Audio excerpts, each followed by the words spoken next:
Good afternoon, na ako i-share sa inyo ha. Importante ni nga mahibaw-an ninyo gikan sa Biblia. Kay nag-ingon ang Ginoo sa Biblia, ayaw itago ang mga propesiya. Huwag mong ilihim ang mga propesiya, kundili kailangan isangyaw, ipahibalo, i-share sa mga tao ang naminaw sa kuha karon bulahan. Kining akong i-share sa inyo ha, dili ni ordinaryo nga libro, dili ni basta-basta, kundi mao ni ang gahom sa Ginoo, ang salita ng Diyos, ang Holy Bible.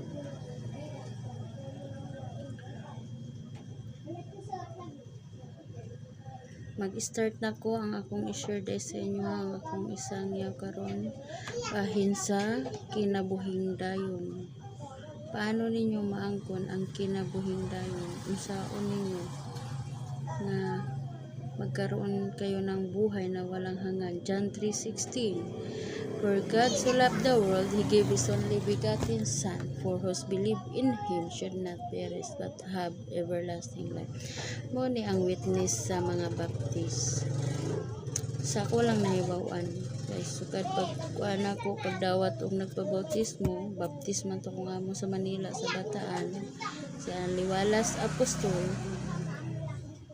Mo na yang gihatag sa ko nga mga witness sa kinabuhing dayon, John 3:16. John chapter 3 verse 15 to 16. Kinabuhing dayon ang akong i-share karon ha. Kinabuhing dayon. Bakit ang Diyos nagbigay ng buhay na walang hanggan? Dahil sa kanyang pag-ibig sa atin. Dahil sa kanya, tungod sa kadako niyang gugma sa tuwa, naghatag siya og kinabuhing dayon. Paano man ni kuan nimo?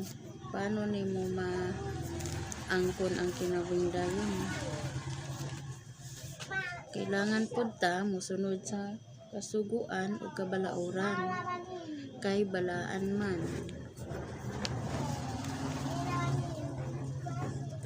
Sa pagsugod sa John 3 chapter 3, si Jesus mitubag, sultihan ko, ikaw walay makakita sa gingharian sa Dios gawas kun siya